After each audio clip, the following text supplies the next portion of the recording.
اب نکاح میں دیکھ لو, سنت طریقے سے نکاح کتنا آسان, 4 ہو گئی ہماری سنت کے مطابق, بڑے آرام سے ہو گئی. لیکن اگر ہم وہ تکلفات کرتے ہیں جو عام طور پہ شادی میں لوگ کرتے ہیں تو ایک پہ ہی اٹک جاتے ہیں, اتنا خرچہ ہو جاتا کہ ایک کے بعد اتنے قرضے چڑھ جاتے کہ دوسری کا سوچ بھی نہیں سکتے تھے. میری جتنی بھی شادیاں ہوئی ہیں بڑے آرام سے الحمدللہ ہو گئی. پہلی شادی ہوئی, لڑکی کے جو دلہن کے ابا آئے اور میری والدہ, وہ پنجاب میں تھے, ہم اپنی والدہ کے ساتھ چلے گئے. راستے سے ہم نے بھاولپور سے اپنے بھائی اور بھابھی کو اٹھا لیا, وہاں گئے ہیں, بس یہی بارات تھی, ہمارا نکاح ہوا اور میں, میری والدہ اور زوجہ بائی ایئر آ گئے. قصہ ختم ہو گیا, شادی ہو گئی. اگلے دن میں گھوم رہا ہوں, لوگ کہہ رہے ہیں مصعب کل آپ کا بیان تھا, آپ تھے نہیں. میں نے کہا میں شادی میں گیا ہوا تھا. میں نے کہا کس کی؟ میں نے کہا اپنی. کیا مطلب؟ ابھی تو آپ یہاں تھے, آپ کی شادی بھی ہو گئی. میں نے کہا شادی میں تو وہ بولے قبول ہے, ہم نے بولا قبول ہے تو ہو گئی, اس میں کیا ہے. تو میں نے کہا ولیمہ کر لوں گا میں, آپ بے فکر رہیں. ولیمہ بھی اپنی جو میری حیثیت تھی اس کے حساب سے کر لیا, جتنے پیسے تھے اس کے حساب سے کر لیا, کوئی قرضے نہیں لیے, کوئی ادھار نہیں لیے, اپنی اوقات دیکھی کہ یار اتنی اوقات بنتی ہے تو اس حساب سے کر لو. لوگوں نے تو باتیں بنانی ہوتی ہیں, لیکن جو مرغے کھا کھا کے آپ کے ولیموں کے لاکھوں روپے کے مرغے کھا کے کیا وہ باتیں نہیں بناتے؟ کیا وہ یہ کہتے ہیں بڑا سخی ہے؟ نا نا نا نا, ذرا سی ایک بوٹی بھی کچی نکل آئی نا, آپ کے کروڑوں روپے برباد ہوں گے. اور بھول جاتے ہیں 1.5 ہفتے 2 ہفتے بعد کہ کس نے مہنگا ولیمہ کھلایا تھا اور کس نے سستا. میں نے ایک چکن بریانی بنوائی تھی بس, میری گنجائش اتنی تھی. میں نے کہا اتنے آدمی یہ بریانی, اور منع کر دیا کوئی لفافہ نہیں لے کے آئے گا کیونکہ لفافوں کا ٹرینڈ چل رہا ہے. لفافوں میں وہ لایا تو پھر آپ بھی لے کر جاؤ. ابے بھائی لو ہی نہیں, نہ لے کے جاؤ نہ لو. منع کر دیا کوئی لفافہ شفافہ نہیں ہوگا, تمیز سے کھاؤ, پتلی گلی سے نکلو. ایک نے کہا بوٹیاں گلی نہیں تھیں, ایک صاحب نے کہا صحیح طرح گلی نہیں تھی. تو میں نے کہا ہمارے بس میں جتنا گلا سکتے تھے ہم گلا دیے بھائی, اس سے زیادہ ہم سے نہیں ہوتا تھا. کھانا کھا, نہیں تو پتلی گلی سے نکل.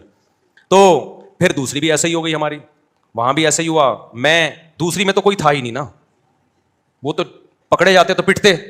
دوسری میں تو اتنے افراد بھی نہیں تھے. دوسری جب ہوئی ہے تو میرے بھائی, میرا چھوٹا بھائی میرا ساتھ دے رہا تھا, 2-4 دوست میرا ساتھ دے رہے تھے.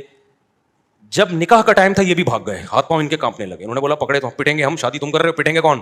خاندان میں جب پتہ چلے گا کون کون تھا تو یہ تھا اور وہ تھا تو ہم بھی پٹیں گے. اب میں وحدہ لا شریک لہ ہو گیا, اس سینس میں نہیں کوئی فتویٰ لگا دو میرے اوپر, یعنی اکیلا ہو گیا میں نے 2-4 دوست ادھار لیے. کبھی کہا جاؤ یار وہ لڑکی کے ابا کیا بولیں گے, کوئی کسی کو تو لے کے آنا. تو ہم گئے مسجد میں, ہمارا نکاح ہوا. اب رات کو رخصتی تھی, میں نے گھر سے شارٹ ہونا تھا. اماں کو کیا بتاتا کہاں جا رہا ہوں, اتفاق سے جمعرات تھی.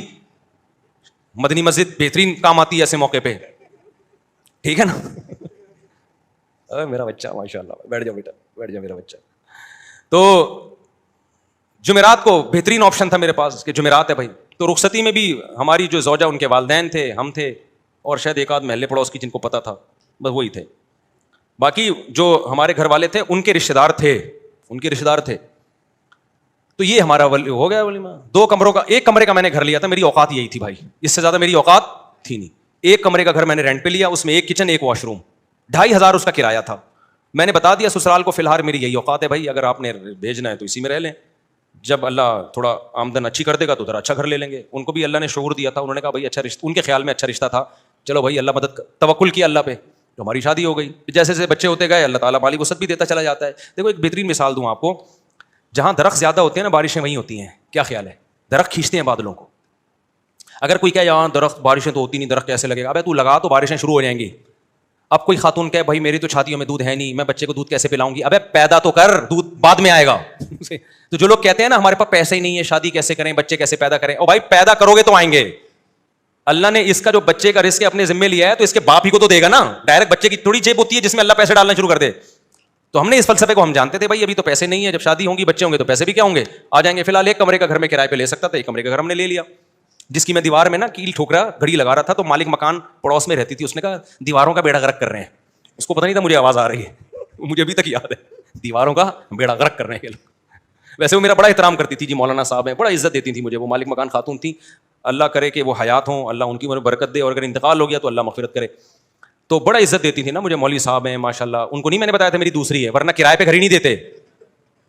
دوسری کر کے کرائے پہ گھر مانگو گے, مالک مکان نہیں دے گا. ان کو ہم نے نہ یہ بتایا, وہ سمجھ پہلی عقل مند آدمی لگ رہا ہے تو پہلی کر رہا ہوگا. تو وہ بڑا عزت تھے ماشاء اللہ بیٹا. تو وہ ویسے ان کی دیوار ہمارے بالکل ساتھ لگتی تھی, آوازیں آتی تھی. تو میں کیل ٹھوک رہا ہوں, کہیں دیواروں کا بیڑا غرق کر رہے ہیں. مجھے بڑا اچھا لگا ان کا یہ جملہ. خیر, تو اسی طرح بھائی ہماری سادگی سے ہو گئی نکاح. پھر ہم نے تیسری بھی اسی طرح کر لی. وہ کیسے ہوئی تھی ابھی مجھے ساری شادیاں یاد نہیں ہیں کہ پوری ڈیٹیل, وہ بھی ایسے ہی ہوئی تھی, بلکہ وہ تو اتنی آسان ہوئی تھی, ہم بیٹھے ہوئے تھے تو جو ہماری زوجہ ان کے گھر والے تھے انہوں نے کہا کہ بھائی کیا خیال ہے, پھر مجھے پورا جو ہے نا معلومات لیں کیا آمدن ہے, میں نے کہا بھائی یہ ہماری آمدن یہ ہے ٹوٹل یہ ہے, تو اسی میں 2 ہیں تو اور چل ہی رہا ہے اللہ کا شکر ہے. تو انہوں نے کہا بھائی بندہ, ان کا خیال تھا بندہ صاف بات کر رہا ہے, کوئی 2 نمبر ہی نہیں ہے. تو وہ علماء کا خاندان تھا. وہ کون تھے؟ وہ علماء تھے. تو جب بات طے ہو گئی انہوں نے کہا ہمیں قبول ہے, تو میں جب اٹھ کے جانے لگا تو انہوں نے کہا کہ بھائی ہم مولانا لوگ ہیں, ہم لوگوں سے کہتے ہیں کہ نکاح سادگی سے کرو, آسان بناؤ, تو اب یہ کیا کہ 6 مہینے بعد نکاح ہوگا اور یہ ہوگا, بس جب بندہ پسند ہے نا سب کو, انہوں نے کہا ہاں بھائی نکاح پڑھاؤ یار. میں ایک سول ڈریس میں تھا, یعنی ویسے جب بھی میری شادی ہوئی ہے سفید کپڑے نیل لگا کے, پگڑی نیل لگا کے, اتنا اہتمام میں نے کیا, یہی حلیے میں گیا ہوں, کبھی کوئی اچکن شیروانی الگ سے سینڈل الگ سے ٹوپی پگڑی میں نے جب بھی شادی ہوئی ہے خریدے نہیں ہے.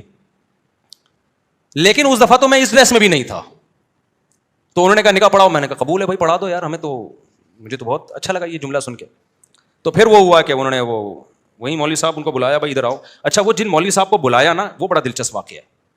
وہ جن مولوی صاحب کو بلایا ان سے میری 3-4 سال پہلے, یعنی یہ شادی جو ابھی ہونے جا رہی تھی اس سے 3-4 سال پہلے بحث ہوئی تھی 2-3 شادیوں پر. وہ تبلیغی جماعت کے تھے, اب پورا نہیں بتاؤں گا میں کون تھے وہ, چھوڑو پھر وہ آپ سمجھ جائیں گے, مناسب نہیں ہے. میری بڑی بحث ہو رہی تھی کہ اس زمانے میں 3 شادیاں کرنی چاہیے, وہ کہہ رہے تھے نہیں 1 کرنی چاہیے.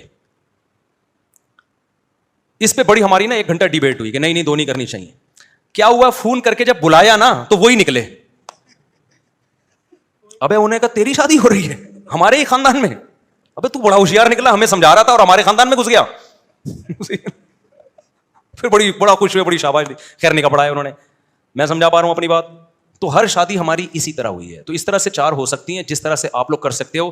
ایک شادی کمر توڑ دیتی ہے آپ کی, اس میں اتنا خرچہ, قرضے چڑھ جاتے ہیں آپ کے اوپر, پھر اس کے بعد آپ پہلے ان قرضوں کو اتارنے میں اتنا ٹائم لگتا ہے, پھر آپ کی جوانی کا بہترین حصہ وہ سارا ضائع ہو جاتا ہے جو پیسہ آپ بچا کے کسی اور اچھے کام میں استعمال کر سکتے تھے.